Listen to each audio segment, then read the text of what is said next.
자,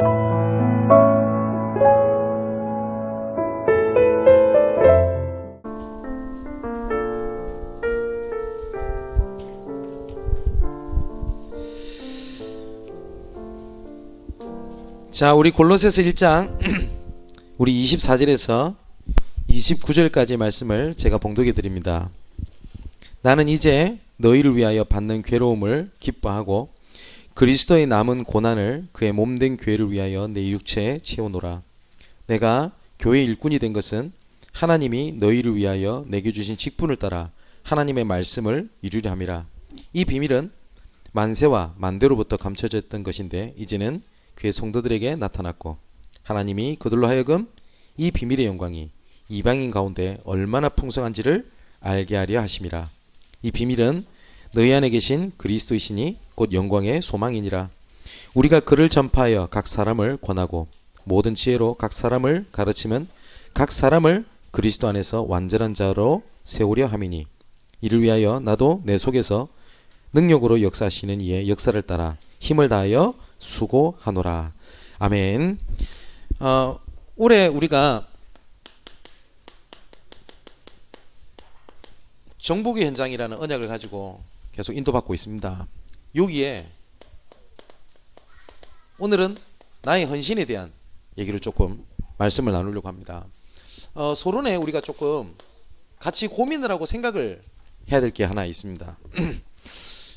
내가 복음 안에 있으라 라고 얘기를 하니까 해야 될 것도 많고 그리고 하지 말아야 될 것도 많고 굉장히 제약이 많다라는 생각이 드는 분들이 있을 겁니다. 왜냐하면 복음 안에 있으라고 하니까 이것도 하고 저것도 하고 이렇게 생각을 하거든요. 근데 이것이 진짜 복음을 착각한 겁니다. 어떤 분들은 이럽니다. 예수 믿으면 제약되는 것이 많다라고 얘기를 합니다. 아닙니다. 또 반대로 아무거나 해도 된다 이런 얘기를 하려고 하는 것이 아닙니다. 성경에 바울이 이 단어를 많이 씁니다. 그리스도 예수 안에서, 은혜 안에서 이런 단어를 많이 쓰거든요. 신앙생활은 복음은 이겁니다. 내가 넘어져도 괜찮고 내가 무너져도 괜찮아요. 혹시 조금 극단적으로 말하면 내가 끊지 못하는 범죄 가운데 있어도 상관없어요. 이건 그렇게 해라는 말이 아닙니다. 그렇다 할지라도 그리스도 안에 있으면 하나님께서 이끌어 가신다. 그게 복음입니다. 자, 성경 구절 몇 구절 써볼게요. 요한복음 15장 1절에 7절에 분명히 이렇게 되어 있습니다. 나는 포도나무요 너희는 가지니 가지가 포도나무에 붙어 있기만 하면 반드시 열매를 맺는다. 하나님께서 뭐라고 말씀하셨냐? 붙어 있으라 라고 얘기를 했고요. 또 바울이 로마서 11장에 그 13절에서 24절에 여기는 감람나무 비유를 듭니다. 여러분 참고로 감람나무가 올리브 나무입니다. 올리브 나무를 얘기를 해요. 그러니까 그 참고할 것은 제가 감람나무 이게 발음이 좀 잘 안 됩니다. 그 왜 그런지 모르겠는데 어쨌든 참 감람나무가 있고 안 좋은 열매를 맺는 돌 감람나무가 있어요. 그러니까 여기 나무가 있잖아요. 여기에 나무가 이렇게 해가지고 뿌리를 이렇게 내리고 있는 겁니다. 근데 이 열매는 무슨 열매를 맺어도 안 좋은 열매를 맺어요. 근데 여기에 가지가 붙어 있겠죠. 이렇게 이 가지를 끊어가지고 옆에 있는 감람나무는 참 감람나무로 계속 좋은 열매를 맺는 겁니다. 여기에다가 뭐냐 잘라가지고 여기다가 접붙임을 했어요. 그러면 이 가지가 원래 출신이 뭐죠? 안 좋은 열매를 맺을 수밖에 없는 돌 감람나무입니다. 그런데 이것을 잘라서 좋은 열매를 맺는 참 감람나무에 접붙임을 했다. 이거를 바울이 구원이라고 설명을 했어요. 그러면 이 가지가 변한 건 딱 하나밖에 없어요. 뿌리가 달라진 겁니다. 그죠? 언젠가는 접붙임을 한 이 그 가지는 반드시 좋은 열매를 맺게 되겠죠. 그것처럼 하나님께서 항상 말씀하시는 게 있습니다. 내 안에 거하여라. 그리고 내 안에 있으라. 하나님께서 그 말씀을 하시는 거예요. 성경에 그리스도를 의미하는 것들이 되게 많습니다. 방주 맞죠? 그리고 유월절 어린 양 피 바르면 산다라고 되어 있습니다. 방주 안에 들어가 가지고요 부부싸움 해도 되고 방주 안에 들어가 가지고 진짜 애들 말 깽판을 쳐도 되고 술 먹고 싸움해도 돼요. 진짜 모세 그랬죠. 술 먹고 맞죠? 그래도 하나님은 끝까지 이끌어 가셨어요. 유월절 어린 양 피 바르고 난 다음에 그 안에 들어가서 기도해도 되고 그 안에 들어가서 뭐 넘어져 있어도 되고 관심이 없어도 돼요. 그 안에 있는 모든 사람들은 살았습니다. 그래서 성경에서 말하는 복음은 안에 있으라라고 얘기를 하는 겁니다.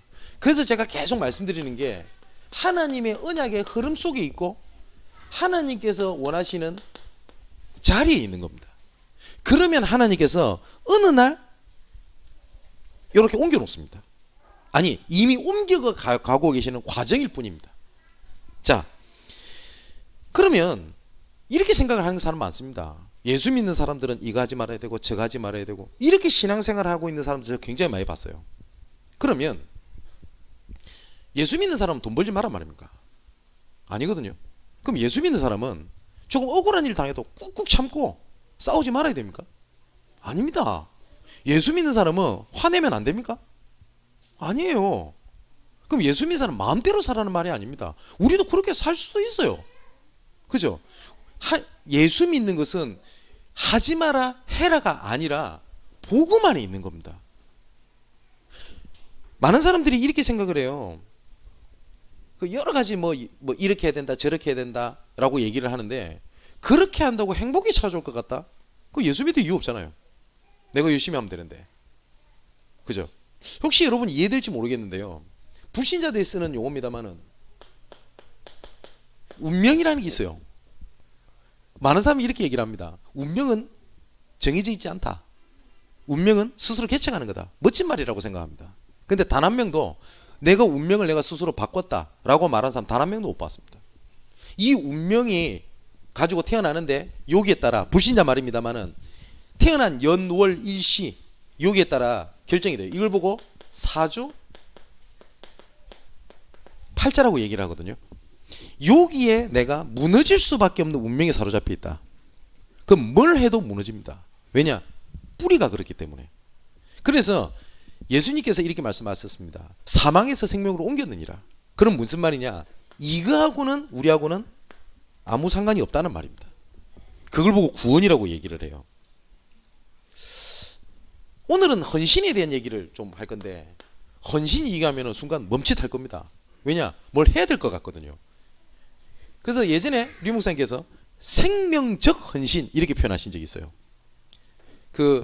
제가 이렇게 좀 표현하고 싶은데 헌신은 수준 낮은 헌신이 있고 되어지는 수준 높은 헌신이 있어요. 쉽게 말하면 이겁니다. 내가 내 친구를 도와줘야 되는데 진짜 이거 돈 내가 써야 되는데 친구가 어렵다니까 어쩌겠냐. 그래 도와줘야지. 그것도 헌신입니다. 그죠? 그걸 보고 일반적 헌신, 수준 낮은 헌신이라고 그래요. 그런데 도와주는 게 그렇게 기쁜 겁니다. 되어지는 겁니다. 아마 부모님들 이해되실걸요. 내 자녀가 안 될 걸 뻔히 알고도 헌신하죠. 그죠? 이걸 보고 하는 게 아니라 되어지는 거죠. 성경에서 말하는 헌신은 그 얘기를 하는 거거든요. 자, 그렇다면 우리 본론에 딱 두 가지를 보겠습니다. 오늘 바울이 교회를 향한 헌신을 얘기를 해요. 오늘 본문에 24절에 보니까 이렇게 돼 있습니다. 나는 이제 너희를 위하여 받는 괴로움을 기뻐하고 그리스도의 남은 고난을 그의 몸된 교회를 위하여 내 육체에 채운다. 그래 됐거든요. 여기 보니까 그리스도의 몸된 교회를 위하여 내가 헌신한다. 바울이 남은 인생을 이렇게 얘기를 합니다. 또 25절에 보니까 내가 교회의 일꾼이 된 것은 하나님이 너희를 위하여 내게 주신 직분을 따라 말씀을 이루려 함이니라 라고 되어 있거든요. 여기 직분을 세웠는데 하나님께서는 분명히 바울이 이렇게 얘기를 해요. 직분을 세워서 일하라고 하는 것이 아니라 뭐라고요? 말씀을 이룬다. 성취하기 위해서 하나님께서 직분을 세우신다고 되어 있어요. 여러분 우리 중직자분들이 진짜 하나님의 언약 속에 있게 되면 반드시 따라오는 응답이 있습니다. 그게 뭐냐? 앞서가는 응답이 옵니다. 성경적 근거를 대볼까요? 요단강을 건넙니다.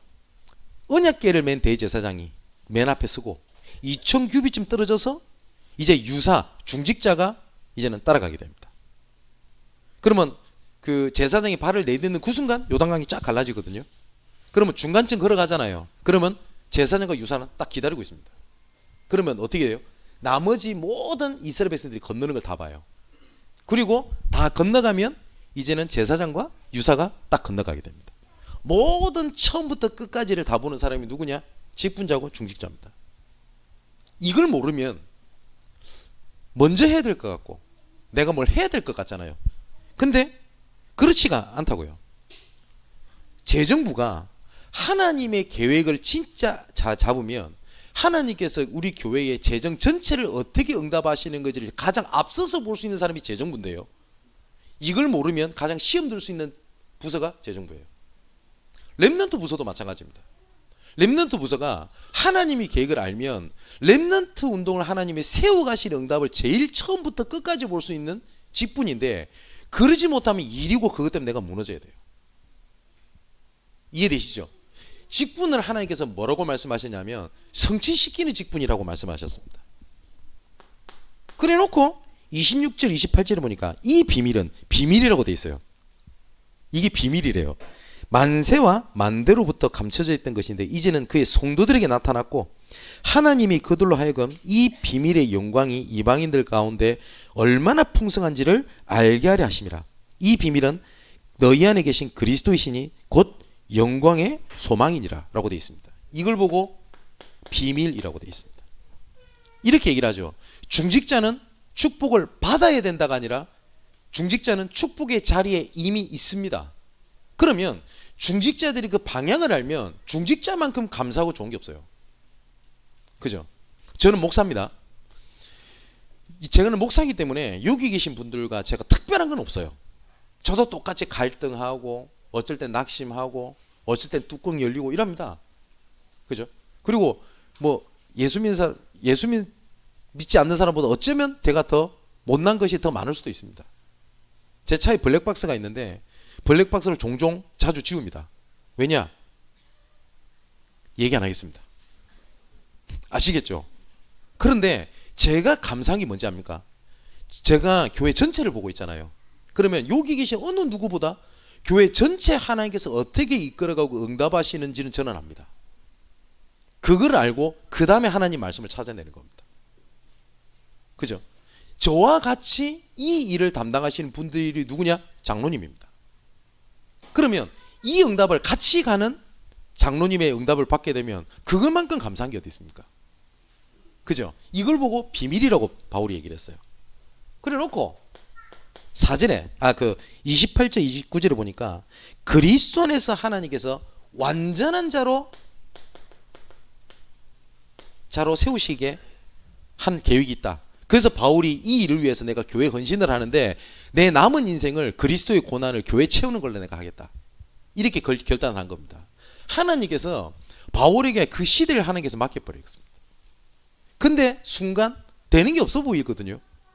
그런데 그 바울의 헌신이 로마를 뒤집어 버립니다. 제가 몇 번 말씀드리잖아요. AD 68년경입니까? 내가 정확하게 날짜 모르겠어요. 바울이 이때 순교를 하거든요. 이 313년에 콘스탄틴을 통해서 기독교 인정을 받게 되는데 약 이 기간이 250년이라는 기간입니다. 이때 어마어마한 박해를 받습니다. 심지어 제가 저번에 말씀드렸듯이 디모데 후서에 보면 바울이 2차 투옥 때인데 2차 투옥 때는 바울의 수많은 제자들이 바울을 등을 졌어요. 왜냐? 안 되는 것처럼 보이는 겁니다. 그래서 바울이 뭐라고 얘기를 하죠? 대만은 세상을 사랑해서 나를 떠나갔고 오직 누가만 나와 함께 있다. 많은 제자들이 떠나갔어요. 그때가 바울이 말년입니다. 노인 바울. 그러면 지나간 걸 봤을 때 화려한 딱 인생이 남아있을 것처럼 보이는데 진짜 다 떨어져 나가고 그래 있단 말이에요. 그런데 그 제자 그 복음에 대한 헌신이요. 나중에 313년에 기독교 인정을 받게 되고 390년에는 데오두시우스 황제 때는 예수 믿기 싫어? 야 로마 떠나. 이렇게 바뀌어요. 교회를 향하는 헌신이 영원한 축복을 하나님께서 바꾸신 겁니다. 자, 그렇다면 여기 계신 분들이 현장 정복의 주역이지 않습니까? 여기서 몇 가지 생명적 헌신을 찾아내는 겁니다. 그리고 생명건 헌신을 찾아내셔야 되고요. 또 생명 살릴 헌신을 찾아내셔야 돼요. 여기 계신 분 중에 제일 중요하다고 할 수 있는 게 중직자입니다. 이 중직자하고 직분자들은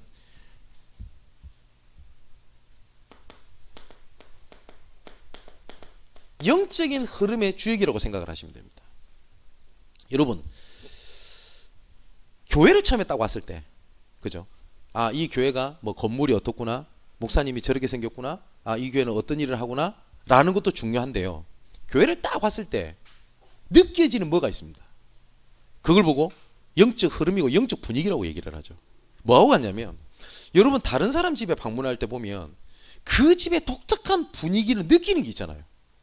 이건 말로 못해요. 말로 설명이 안 돼요. 이걸 보고 시스템이라고 하는데, 눈에 보이는 시스템이 있습니다.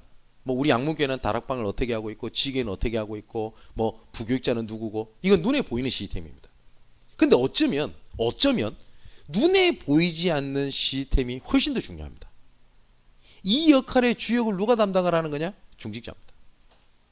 그래서 이 중직자분들이 조금만 영적인 흐름을 바꾸는데, 영적인 흐름의 주역이 되는 자리에 있기만 해도 돼요.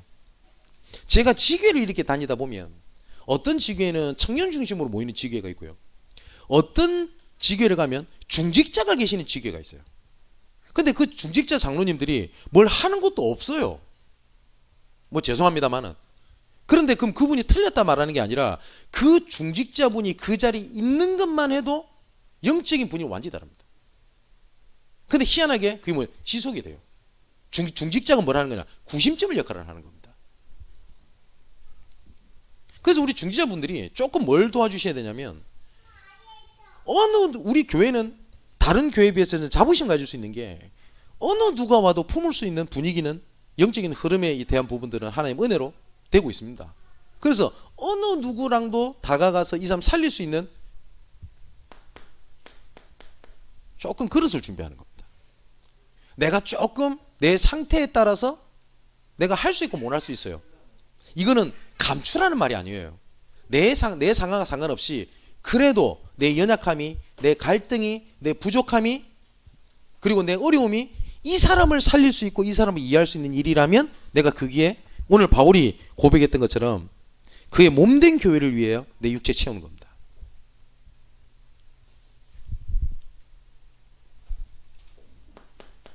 두 번째로 우리 후대들 렘넌트들입니다. 우리 렘넌트들은 조금만 믿음의 생각을 좀 하세요. 그리고 지금 오늘 안 된다라는 거에 낙심하지 마십시오. 우리 렘넌트들은 오늘의 제자가 아니라 미래의 제자입니다. 여러분 때 뭘 막 이루고 잘 되는 시기가 절대 아닙니다. 근데 뭘 자꾸 이루어야 된다고 생각을 한단 말이에요. 그렇지 않아요. 미래를 위한 제자지 오늘을 위한 제자가 아니에요. 그래서 지금 낙담할 수 있습니다. 지금 넘어질 수 있습니다. 그리고 지금 안 돼 보일 수도 있어요. 근데 아까 말씀드렸죠. 그리스도 안에 있으면 하나님께서 영광의 자리에 하나님께 이끌어 가십니다. 하나님이 나를 이끌어 가는 거지 내가 열심히 가는 게 아니거든요. 그래서 렘넌트는 조금만 믿음의 생각을 하면 돼요. 그리고 우리 렘넌트 사역자들도 지금 당장 애들이 변한다 안 변한다 이런 부분에 너무 낙담하거나 그게 반응을 할 이유는 없습니다. 그리고 특히 우리 청소년들 시기 때는 그 요만한 것도 이렇게 부풀려서 얘기하는 게 그 시기예요. 일명 질풍노도의 시기. 기분 나빠버리면 뭐라는지 압니까? 내가 하나도 원래부터 안 믿었어요 이랍니다. 그러면 그게 사역자에 낙담해 버리는 거예요. 아, 야, 애들 안 되는갑다 이래봅니다. 그러면 진짜 많은 걸 놓치는 거예요. 하나님은 그렇지 않습니다. 끝까지 이끌어 가십니다. 칼빈은 그걸 뭐라고 얘기를 했냐? 성도의 견인. 하나님께서 끝까지 이끌어 가신단 말이에요. 그래서 사역자들도 미래를 쌓는 사역입니다. 그리고 우리 렘넌트들을 좀 돕고 현장을 살리기 위해서 이거는 조금 3월 6일 날 우리 학부모님들 모임이 있을 때 조금 제가 말씀을 좀 드리겠습니다만은, 유기적인 좀 사역을 좀 하셔야 돼요. 그게 무슨 말이냐면, 어린이 부서가 있단 말이에요. 지금 초등부 부서가. 초등부 부서의 담당자하고 교사가 감당하지 못하는 여러 가지 현장에 빈 곳이 있습니다. 그러면 우리 장로님이나 권사님이나 청소년이나 청년이나 아니면 심지어 교육자라도 그 빈 곳을 채울 수 있으면 함께 가는 겁니다. 초등부 부서이기 때문에 초등부만 해야 된다? 아니에요. 그리고 청소년 부서가 어려울 게 있습니다. 그러면 이 청소년 부서에 할 수 있는 여러 가지가 있습니다. 그렇겠죠. 만일에 미션홈을 한다. 그렇게 했을 때 예를 드는 겁니다. 애들이 모이겠죠. 그러면 애들이 지금 그 미션홈에 모여갖고 애들이 그때부터 오직 예수 할렐루야 울면서 찬양하고 그랬다. 그러면서 그게 좋겠죠. 그 시기 때 그럴 수 있는 그렇게 하는 애들이 얼마나 된다고 보십니까? 그러면 그렇게 안 된다고 본다는 말이야? 그 말이 아닙니다. 유초등부 애들이 창세기 3장 얘기를 듣고 영적 문제를 들었을 때 가슴을 치면서 내 영적 문제 하면서 울고 있다.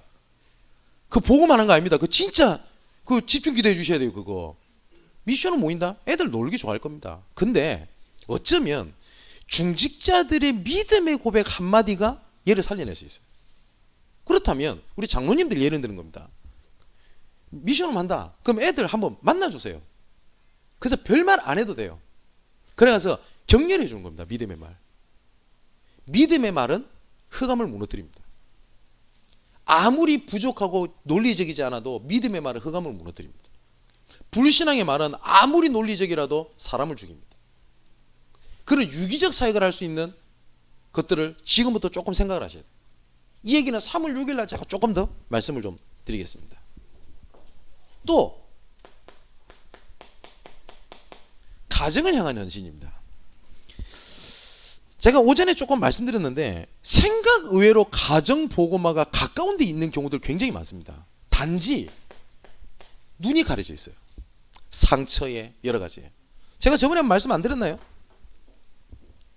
지금 엄마는 예수 믿고 자녀들이 예수 믿는데 아빠가 교회를 안 다니세요. 그 얼마나 갈등이 되겠습니까? 그죠? 얘기를 들어보니까 정말 예수 안 믿는 아빠분이 그렇게 핍박을 해요. 진짜 이해돼요. 아, 그렇겠구나. 우리가 그렇게 생각할 수 있겠죠. 영적 문제, 사단.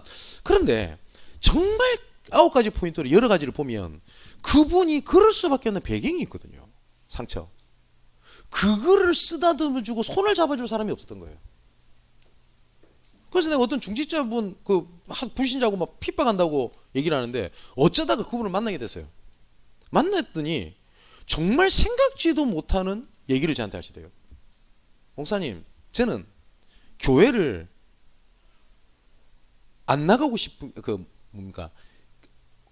일부러 핍박을 하는 것이 아니라 나 하나님 믿고 싶다고. 그러면서 우시더라고요. 난 말씀이 듣고 싶다고. 그래서 내가 차에 쪽팔려가지고 가족들이 있는 데서는 그리 못하겠는데 지하 주차장에 가가지고 자기 차에서 혼자 RDTC TV 틀어놓고 말씀을 듣는데요. 그런데 그 상처 있잖아요. 그 별것도 아니거든요. 이거를 이해해 줄 사람이 아무도 없는 거예요.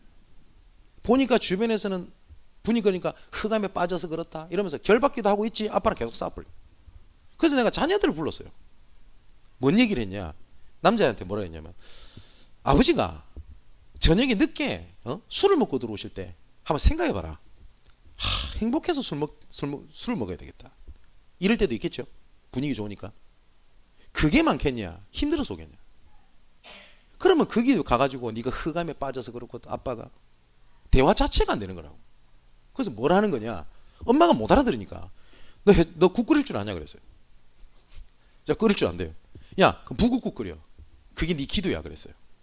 아니, 북엇국 끓이는 게 뭐 기도입니까? 그리고 아빠가 진짜 혼자 힘들게 새벽에 혼자 불 켜놓고 소주 드시면 야, 그때 같이 아버지랑 마셔줘 드려. 그리고 아무 말 하지 말고 얘기 들어보라고. 그거 몇 달만 해보라고 그랬어요. 그거 조금 했는데 아버지가 어느 날 그러더랍니다. 교회 가자더라. 이 교회 간다 안 간다가 중요한 게 아니라 응답은 굉장히 가까운 데 있는 게 많습니다. 근데 왜 그러냐? 눈이 가려 있는 거예요. 뭐냐? 내 상처받았다는 거거든요. 이해합니다. 제가 말씀드렸죠. 바울이 고린도전서 9장에 이런 얘기를 해요. 내가 율법 아래 있지 않지만 율법 아래 있는 사람처럼 행하는 이유는 저 사람을 얻기 위함이요. 내가 모든 것을 행하면 복음에 참여하기 위함이라 라고 얘기를 하는 겁니다. 손을 내밀어 주라는 거예요. 누구를 살리려면 반드시 손을 내밀어 줘야 돼요. 그죠? 그렇다면 하나님께서 나를 주역으로 부른 나를 그 정복의 현장에 손을 내미는 누가 있어야 돼요. 그 역할을 지금부터 조금 생각을 하시라. 그거를 향하는 헌신이 기도입니다. 이해되시죠? 그래서 제가 그 얘기 했다 안 합니까? 북엇국 꾸리는 것이 네 기도라고 생각을 하라고. 이해되십니까? 응답은 굉장히 가까운 데 있어요. 또 여러분의 업입니다.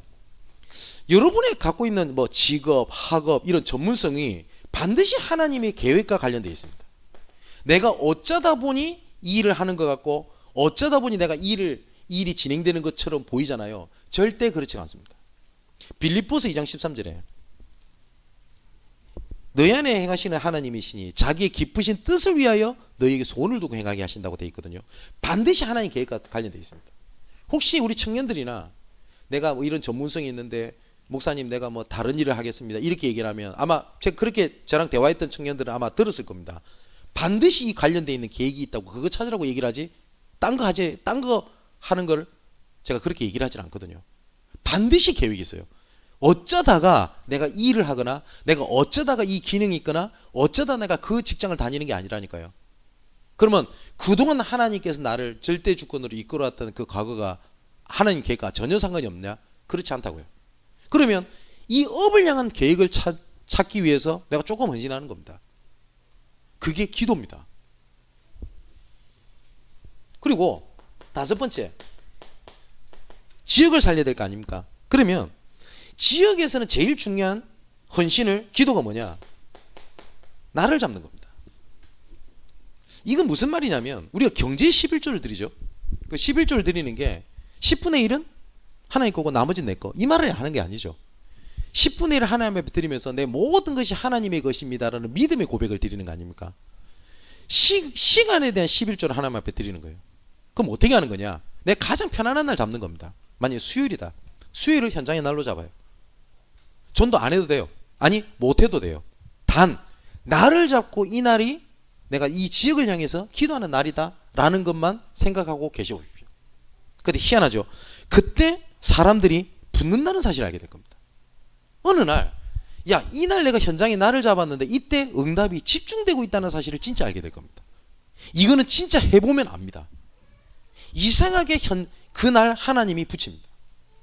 그러면 마음이 가고 중심이 들여지게 되거든요. 그걸 보고 기도라고 얘기를 합니다. 그러면 그날 뭘 하는 거냐? 그냥 내가 할 수 있는 기도를 하는 겁니다. 어쩌면 내가 랩너트 사역자다. 이날 뭐 직장 생활하고 바쁘잖아요. 이날 애들한테 문자를 한번 보낸다든지. 그죠? 제 같은 경우는 운전을 하고 다니는 날이 되게 많습니다. 하루에 키로수가 150에서 200km? 매일? 그러면은 제가 운전하는 시간을 대략 계산해 보니까 하루에 최소 5시간 일 운전을 합니다. 그럼 뭐 거의 택시 기사죠. 그럼 다니는 데가 굉장히 많습니다. 그러면 다닐 때마다 그 지역을 지나갈 때 관련돼 있는 사람한테는 웬만하면 전화를 합니다. 말씀을 듣는 게 아니면. 이해되시죠? 여기 계신 분 중에서 지나가다가 전화했다라고 전화 받으신 분 있지 않습니까? 그죠? 그게 저의 날입니다. 그리고 만일에 제가 월요일날 어디 지교를 간다. 그러면 그날에는 이 지교회에 어떤 계획이 있을까라는 생각을 계속합니다. 그리고 거기에 있는 관련된 사람을 반드시 생각합니다. 나중에 뭐 어떤 상담을 한 적이 있다, 어떤 기도 제목을 준 게 있다, 휴대폰으로 검색하면 다 나오니까 메모한 거 다 찾아봅니다. 그래 놓으면 아, 오늘 하나님께서 이 지역을 향한 어떤 계획이 있다가 눈에 보여요. 무슨 말인지 되죠? 그걸 보고 기도라고 얘기를 합니다. 그런 나의 헌신들을 조금씩 찾아내는 겁니다. 작은 헌신들을. 근데 이 작은 헌신들이 아까 말씀드렸던 대로 영원히 갑니다. 여러분들의 작은 이런 그 관심 이런 것들이요, 랩런트들이 어떻게 바뀌는지는 모릅니다. 자, 마지막 결론. 마태복음 10장 40절 42절에 예수님께서 제자들을 보내면서 하셨던 말씀입니다. 40절에 너희를 영접하는 자는 나를 영접하는 것이요, 나를 영접하는 자는 나 보내신 이를 영접하는 것이니 라고 되어 있거든요. 현장에서 복음을 전했을 때 여러분들이 얘기를 들었을 때 뭐냐면 예수님께서 말씀하셨습니다. 나를 만난 거하고 똑같다. 나 보내신이라고 만난 거 영접한 거 똑같다. 삼중직이 대사입니다. 또 41절에 얘기되어 있죠. 선지자 이름으로 선지자를 영접하는 자는 선지자의 상을 받을 것이요, 의인의 이름으로 의인을 영접하는 자는 의인의 상을 받을 것이요. 여기 보니까 선지자의 상, 의인의 상 이렇게 되어 있거든요. 그리고 예수님께서 또 그 전에 또 이런 말씀하십니다. 어느 고을에 들어가서 복음을 위한 헌신을 할 거 아닙니까? 만일에 그 헌신이 이 고을에게 복음을 받을 자격이 없다, 그러면 그 복이 너한테 돌아갈 것이라고 되어 있어요. 그렇기 때문에 내가 이렇게 헌신했는데 애들이 안 변하고, 내가 이렇게 헌신했는데 지역이 안 변하고, 착각이에요. 절대 그럴 리가 없어요. 바울의 인생을 제가 말씀드렸지 않습니까? 말년이 인간적으로 봤을 때 그리 좋지 않았다니까요. 근데 그 바울의 헌신이 250년 뒤에 로마가 그리스도 이름 앞에 무릎을 꿇게 됩니다. 그 흐름의 응답 속에 우리가 지금 이 자리에 와 있는 겁니다. 자, 또 42절에 이렇게 되어 있습니다. 또 누구든지 제자의 이름으로 이 작은 자 중 하나에게 냉수한 것이라도 주는 자는 내가 진실로 너희에게 이르노니 그 사람이 결단코 상을 잊지 아니하시리라. 이거 보니까 냉수라고 되어 있어요.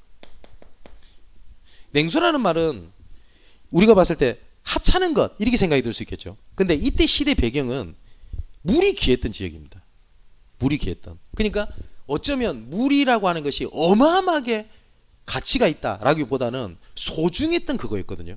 그 작은 하나를 헌신할 때 하나님께 상을 잊지 않겠다라고 말씀을 하셨습니다. 그러면 이번 한 주일 동안 한번 생각해 보는 겁니다. 내 가정을 위하여, 내 업을 두고, 우리 렘넌트를 두고, 교회를 두고 내가 할 수 있는 작은 헌신이 뭐냐? 그걸 보고 기도라고 얘기를 해요. 무슨 말인지 이해되시죠? 우리 렘넌트 사역자들한테 제가 했던 얘기가 있습니다. 렘넌트 애들이랑 마음껏 놀아줘라. 그게 기도예요. 그게 사역이고. 근데 이 말이 그냥 하는 말 같죠? 그렇지 않습니다. 조금만 애들의 마음을 이해해 줄 수 있는 한 중직자가 있어서 격려의 말 한마디가 이 친구들 어떻게 바꿀지는 모릅니다. 그리고 우리 렘넌트 애들이 지금 여러 가지 미래를 잃어버리고 마음도 뺏기고 허무하고, 그래서 뭐 하고 있냐? 그냥 교회 와도 그냥 고개 숙이고 앉아 있어요.